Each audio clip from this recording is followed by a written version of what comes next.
হঠাৎ রাত্রিবেলায় দরজা বন্ধ হওয়ার আওয়াজ। হঠাৎ মনে হচ্ছে বাথরুমে কলটা কে যেন খুলে দিল। হঠাৎ মেন গেটে ঠক ঠক ঠক ঠক এরকম আওয়াজ হচ্ছে। দুদিনই একই ঘটনা, একই রকম ঘটনা।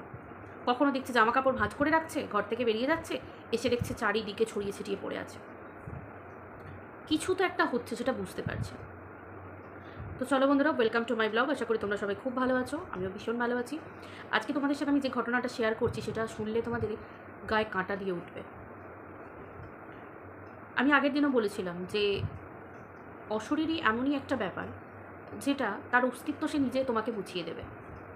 ক্ষতি কিন্তু সবাই করে না, ক্ষতি করে না, সে তোমাকে কিছু একটা বোঝাতে চায়, কিছু একটা বলতে চায়, কারণ তাকে তো দেখতে পাওয়া যায় না। অনেকে বলে দেখতে পাওয়া যায়, কিন্তু না, খালি চোখে চট করে তুমি তাদেরকে দেখতে পাবে না। আর সাধারণ মানুষের ক্ষেত্রে তাদেরকে বোঝা বা দেখা কোনোটাই সম্ভবপর নয়। তো সেই ক্ষেত্রে তাহলে তারা তোমার সাথে কীভাবে কমিউনিকেট করবে? কিছু একটা জারিয়া দরকার। তখন তারা কিছুর মাধ্যমে, তাদের কিছু কাজের মাধ্যমে তারা দেখিয়ে দেয় যে তাদের অস্তিত্ব আছে এবং তারা আছে এখানে, এটা তোমাকে বুঝিয়ে দেয়। তো ব্যাপারটা হচ্ছে পুরীর একটা হোটেলের ঘটনা। এটা আমি একটা দিদির কাছ থেকে ঘটনাটা শুনেছি। তো দিদির ফ্যামিলি বলতে এমন কিছু বেশি জন না, দিদির হাজব্যান্ড এবং দিদির একটা কাজিন সিস্টার আর তার কিছু বন্ধুবান্ধব, তারা গেছিল পুরী বেড়াতে। কিন্তু যে রুমটায় দিদিরা ছিল, যে রুমটার ঘটনাটা বলছি আমি, সেই রুমটাতে থাকতো দিদি আর দিদির হাজব্যান্ড। পুরীর কোন হোটেল, এক্স্যাক্ট লোকেশন কী, এগুলো আমি ভিডিওর মধ্যে বলছি না, কিন্তু একটা নামি দামি হোটেল। তো হোটেলে যখন রুম নিল, কারণ অলরেডি ওটা পুরী যাওয়ার আগে তারা বুকিং করে গেছিলো, অনলাইন বুকিং করে গেছিলো, ভালো কথা। প্রথমে ওই হোটেলটায় যে পরিমাণ অফার ছিল, প্রথমে দেখে একটু চমকেই গেছিলো যে এত হোটেল সার্চ করেছি, হোটেলের সবই চড়া মূল্য, বুঝতেই পারছো, থাকা খাওয়া সবটাই। কারণ দুদিনের জন্য হোটেল আলাদা করে গিয়ে রান্না করার থেকে হোটেলেই সমস্ত সুযোগ সুবিধে থাকবে, সেই ব্যাপারটাই মানুষ আগে লুফে নেয় যে দুদিন বেড়াতে কি আর রান্নাবান্না করবো, সারা বছর তো ঘরে রান্নাবান্না মেয়েরা করছি আমরা। তো সেই জন্য সেই অফারটা সবাই লুটবে, যে থাকা খাওয়া দাওয়া একটা স্পেশাল একটা অফার, আর বাঙালি তো অফারই মরে, সবাই জানো। তো একটা ভালো অফার ছিল। তখন একটু দিদি পরে বললো কথাটা, ঘটনাটা ঘটার পর, যে সত্যিই তো তাই। প্রথমে তো আমার মনে একটু খটকা লেগেছিল যে এতটা অফার আছে, এতগুলো পাশাপাশি হোটেল, এরকম একটা ভালো মেন লোকেশনে এত ভালো একটা হোটেল এত কমের মধ্যে এত অফার দিচ্ছে। যাই হোক, অনেক রুমই বুকড দেখাচ্ছে, ওই রুমটা ছিল। তো বুকের অফার এলো, যখন অ্যাপ্লাই করলো, যাকে ঠিক আছে হয়েছে, তাহলে হয়তো এই সময় কোনো সিজনাল অফার চলছে, ঠিক আছে। গেল, যাওয়ার পর হঠাৎ যখন প্রথম রুমের মধ্যে গেল, তখনই দিদি বলল যে সবটাই বলে না যে ঘটনা ঘটার পর একের পর এক আমাদের মনে পড়ে যে আমরা কত কিছু ইগনোর করেছি। এই যে না এটা কিছু না, না এটা আমার মনে হচ্ছে, এই যে ব্যাপারগুলো পরে মনে হলো যে তাহলে এগুলো আমার মনে হয়নি, আসলেই বাস্তব এগুলো ছিল। যখন বললো রুমে প্রথম ঢুকলো, এন্টার করলো, যখন সার্ভিসের যে দাদারা থাকে হেল্পে, যখন রুমটা খুলে দিল, হোটেলের রুমটা, তো যে রুমে দিদি আর জিজু ছিল সেই রুমটার কথা বলছি, সেই রুমটা যখন খুলে দিল তখনই বললো হঠাৎ করে রুমটা বাইরেটা এতটা গরম আর রুমটা বন্ধ ছিল, এতটাই ঠান্ডা যে হঠাৎ করে গায়ে একটা কাঁটা দিয়ে এলো, লোমগুলো খাড়া হয়ে গেল। ঠান্ডা হলে একটা কাঁপুনি আসবে, ঠান্ডা রুমের মধ্যে যখনই যাবে গাটা শিরশির করবে, কিন্তু শিরশির না করে গাটা একটা হঠাৎ কি যেন একটা স্পর্শ করে যাও, গায়ে একটা কাঁটা দিয়ে ওঠা একটা যে মুহূর্ত আর কি, সেটা হয়েছিল। হঠাৎই একটা টেম্পারেচারের পরিবর্তন, এটা কিন্তু তোমরা ভালো করে শুনে রাখো, যেখানে কোনো অশরীরী থাকবে সেখানে কিন্তু হঠাৎ করে টেম্পারেচারের পরিবর্তনটা খুব বেশি লক্ষ্য করা যায়। হঠাৎ করে গরম, আবার তুমি গিয়ে দেখবে সেই জায়গাটা হঠাৎ করে ঠান্ডা, এই ব্যাপারটা কিন্তু থাকে। তারপর হলো, ঠিক আছে, রুমটা বেশ সুন্দর ছিল, ঝাঁ চকচকে ঘর যেমন থাকে, টিভি থেকে শুরু করে মিনি ফ্রিজ থেকে শুরু করে ওয়ার্ড্রোব থেকে শুরু করে সব রকম এক্সটেনশন, ফোনের ব্যবস্থা ভালো, বেশ ওয়াশরুমও খুব সুন্দর, একটা ব্যালকনি টাইপের ছিল, ছোটো সাইজের হলেও কিন্তু বেশ ভালো, খুব সুন্দর, একদম সি ভিউ। তো দিদিরা দেখার পর একটু অবাকই হয়েছিল। বলে তারপর যখন টিফিন করতে গেলাম বাইরে, যখন ডাইনিং এরিয়াতে যখন টিফিন করতে গেলাম, তখন এটা নিয়েই দিদিরা বলাবলি করছিল যে বাহ, এত কমের মধ্যে এত ভালো একটা হোটেল। তবে দিদিদের একটা জিনিস চোখে পড়েছিল যে আশেপাশে কিন্তু মানে বারান্দার মধ্যে বা আশেপাশে যে পরপর রুমগুলো আছে, রুমগুলোতে কিন্তু কাউকে বেরোতে বা ঢুকতে ওরা দুদিন ছিল, চট করে কিন্তু কাউকে দেখেনি। মানে ওরা যে রুমে ছিল এবং বাইরের আলাদা রুমগুলো ও যেগুলো ছিল যে বেরোচ্ছে ট্যুরিস্ট আসছে যাচ্ছে, ধরো সবাই তো আর ঘরে বসে থাকে না, বেড়াতে গেলে সবাই হয়তো তোমার সি বিচে গিয়ে বসে থাকে এদিক ওদিক, দর্শন ঘোরাঘুরি এই সবগুলোই করে আর কি। তো সেই ক্ষেত্রে কাউকে দেখতে পাইনি। যাই হোক, হয়তো হতে পারে যে ঘুরতে গেছে বেড়াতে গেছে, এভাবে ছেড়েই দিয়েছিল কথাগুলো, যে সব ইগনোর, ঠিক আছে ঘুরতে গেছে, কেউ আসেনি, যখন আসবে তখন যেমন হয় ট্যুরিস্ট টু ট্যুরিস্ট একটা গল্প হয়, কথা হয়, কোথা থেকে এসেছেন, কেমন ঘুরছেন, এরকম ভালো এগুলো, বা জানা হয় যে আপনারা কোন গাড়ি করেছেন সাইট সিন ঘুরতে যাওয়ার জন্য, এইসব ব্যাপার দিয়ে ওরা টিফিনটা কমপ্লিট করে নিয়ে ওরা বিচে চলে যায়, কারণ সমুদ্রে স্নান টান করার জন্য। জামা কাপড়গুলো তারা তাড়াহুড়োতে জামা কাপড় যেটা হয় বেড়াতে গিয়ে যে বেডের ওপর লাগেজ খুলে দিয়ে আর জামা কাপড় রেখে দিয়ে সব যেগুলো দরকার স্নানের সময় সেগুলো নিয়ে বেরিয়ে গেছে। স্নান করে হই হুল্লোড় করে আসার পরে এসেছে বললো 2-2:30 বেজে গেছে, ভালো কথা। আসার পরে দুপুরবেলা যখন ওই 2:30 3টে পৌনে 3টে বাজছে, ঘরে ঢুকছে, ঘরের রুমটা খুলতেই আবারও এসি কিন্তু চলেনি, কিন্তু তাও ঠান্ডা, বরফের মতো ঠান্ডা। আবারও কিন্তু সে ঢুকতেই কাঁটা দিয়ে উঠল। এবার কিন্তু শুধু তাই নয়, চারিদিকের বিছানার সমস্ত কিছু ছড়িয়ে ছিটিয়ে জামা কাপড় চারিদিকে।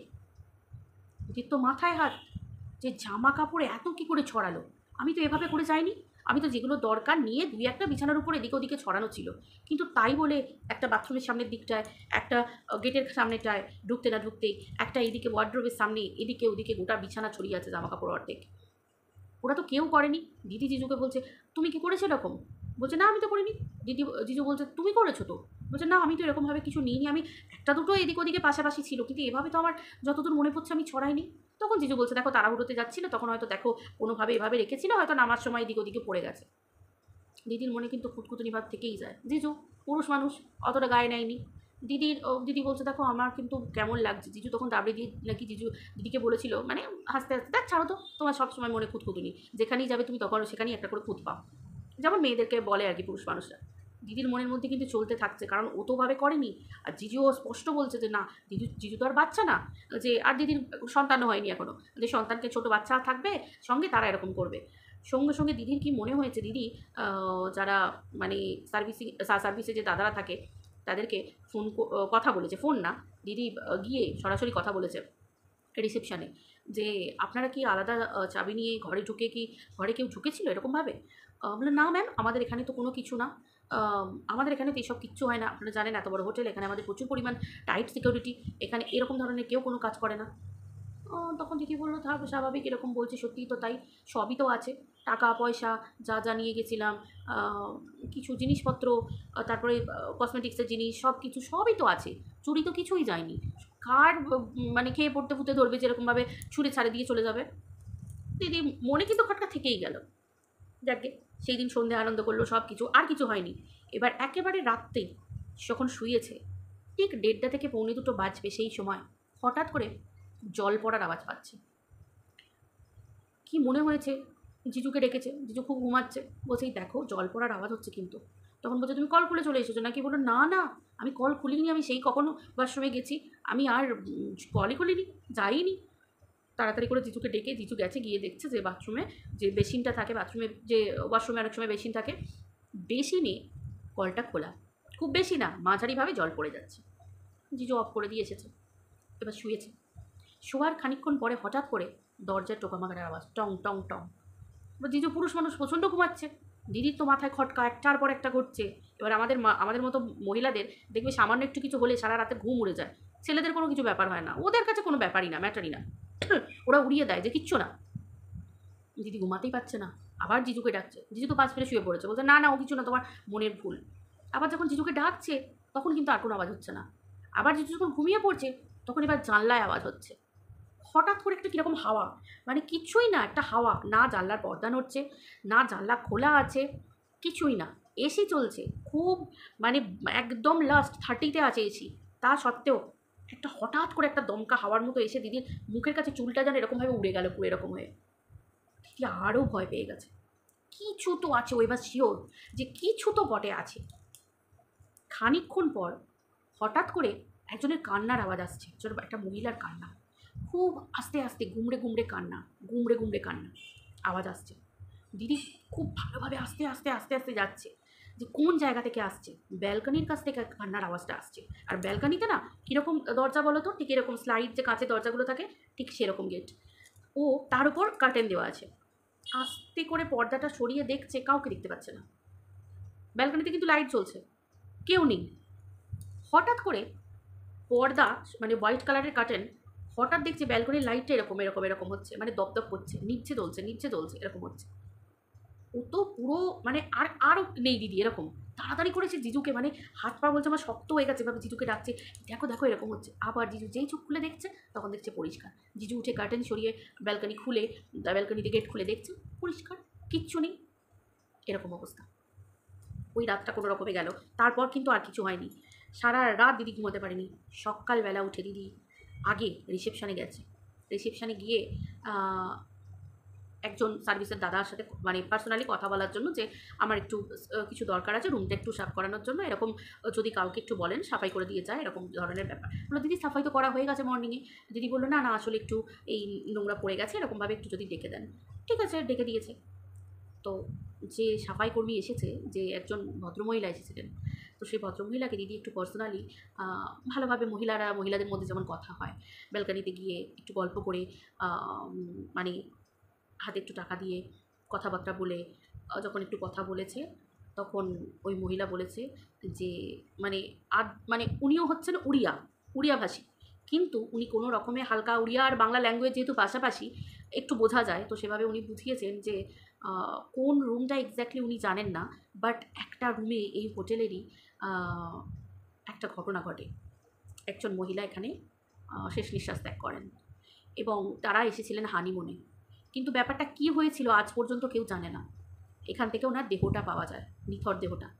তো সেই ক্ষেত্রে অনেক ইনভেস্টিগেশন হয়েছিল, কিন্তু আজও কিছু বোঝা যায়নি যে এটা প্ল্যানিং ছিল নাকি এটা মানে উনি নিজে করেছিলেন। কিন্তু নিজে কেন করতে যাবেন? একদম নববিবাহিতা, মানে নববধূ, হঠাৎ করে হানিমুনে এসে কেনই বা এরকম ঘটনা ঘটবে, কেনই বা এই কাজ করতে যাবেন? তো সেই ক্ষেত্রে তারপর থেকে ওনার কান্নার আওয়াজ পাওয়া যায়, এবং তার অস্তিত্বটা তিনি বুঝিয়ে দেন।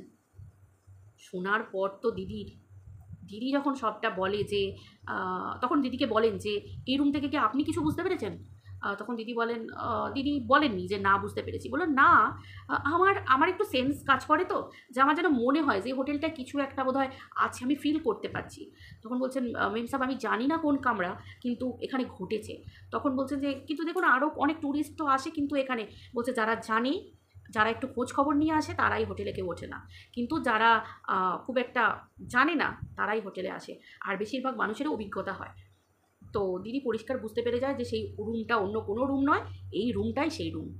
অতএব ক্ষতি কেউ করেনি, কিছু ক্ষতিও হয়নি, কারণ ওই যে আমি বললাম যে সব অশরীরই ক্ষতি করে না, তারা তাদের নিজেদের অস্তিত্বটা বুঝিয়ে দেয়। হয়তো কানেক্ট করতে চেয়েছে দিদির সাথে, যে তার মনের দুঃখটা, তার মনের কষ্টটা কী হয়েছিল তার সাথে, কিন্তু দিদি সেটা বুঝে উঠতে পারেনি। হয়তো যদি আরও একটু সময় থাকতো, বা দিদি যদি আরও একদিন থাকতো ওখানে, তাহলে হয়তো দিদি দিদির সাথে কানেক্ট করতো, বা দিদি যদি সেরকম পাওয়ার থাকতো। হঠাৎ করে সব মানুষের সাথে তো কানেক্ট করতে পারেন না কোনো এক্সপার্ট মানুষ ছাড়া, যারা অশরীরীদের সঙ্গে কানেক্ট করতে পারেন অনেক উপায় আর কি অবলম্বনে। তো সেই হিসেবে দিদির সেই ক্ষমতা হয়তো ছিল না, কিন্তু একটা মেয়ে তো, আর একটা মেয়ের কষ্ট হয়তো বুঝবে, সেই জন্যই হয়তো তার কষ্টটা, তার যে পরিণতি হয়েছিল সেই মহিলার, সেটা হয়তো তিনি বোঝাতে চেয়েছিলেন। কারণ মৃত্যু তো খুবই কষ্টের, তাই না? তারপর একটা নববধূ, সে হয়তো তার মনে কত শখ, কত আশা, কত ইচ্ছা, তারপর নতুন শ্বশুরবাড়ি এসেছে, হানিমুনে এসেছে, অনেক আশা নিয়ে এসে মানে জীবন শুরু করে মানুষ, একটা বিয়ের মতো পবিত্র বন্ধন। তো সেই ক্ষেত্রে তার পরিণতি যদি এরকম হয়, সেটা তো খুবই কষ্টকর। তো তারপর দিদি সেটা জানার পর জিজুর সামনেই ওই মহিলা বলেন, এবং জিজু তখন সব শোনার পর বলে না না, আর একটা মুহূর্ত না, আমি ভুল করেছি, আমার তোমার কথাগুলোকে গ্রাহ্য করা উচিত ছিল। তো তারপর দিদির যেসব কাজিন সিস্টার, ওদের বন্ধুবান্ধবরা সব এসেছিলো, সকলকে সব কথা বলে, এবং তাড়াতাড়ি করে ওরা সেই মুহূর্তেই ওখান থেকে বেরিয়ে যায়, এবং সকলে জিজ্ঞাসা করে যে রিসেপশন থেকে যে কেন ম্যাডাম, কেন না, আমাদের একটু জরুরি ব্যাপার এসেছে, বাড়ি থেকে ফোন এসেছিলো, আমাদের এক্ষুনি বেরিয়ে যেতে হবে। তো তারপর ওনারা ওখান থেকে দিদিরা বেরিয়ে যায়, বেরিয়ে গিয়ে আলাদা একটা ভালো খোঁজখবর নিয়ে একটা হলিডে হোমে থেকে সেখানেই ওরা ওই রাতটা কাটায়, এবং নেক্সট ডে ওদের ট্রেনটাকে ওরা বেরিয়ে যায়। তো এই হচ্ছে ঘটনা। তো ওই একটাই কথা, যে সবাই সব ক্ষতি করে না। মানুষের ইচ্ছা কখনো কোনো মানুষের চট করে ক্ষতি করার নয়। কারণ যারা চলে যায় না, তাদের জীবনে অনেক দুঃখ, কষ্ট সব কিছু থাকে। তাই হেলাছেদ্দা না করে অশরীরই তো কী হয়েছে? সেই যে মানুষগুলো, তাদেরও তো জীবনে অনেক কষ্ট, দুঃখ নিয়ে তারা গেছে। তাই মানুষ চলে যাওয়ার পরেও না, এই ভূত, অশরীরী এরকম বলে না বলে, এই ব্যাপারটা কী বলুন তো? প্রত্যেকটা মানুষের প্রতি একটা দরদ, একটা সহমর্মিতা থাকাটা খুব দরকার। কারণ তখন তারা আর কোনো দেহ পাচ্ছে না। তাদের শুধু আত্মাটা চারিদিকে ঘুরে বেড়াচ্ছে। সেটা যে কত কষ্টকর! তারা না পারছে কাউকে বলতে, তারা না পারছে তার আত্মীয়স্বজনকে বোঝাতে, না পারছে তাদের সাথে কী হয়েছিল সেই ঘটনা তুলে ধরতে।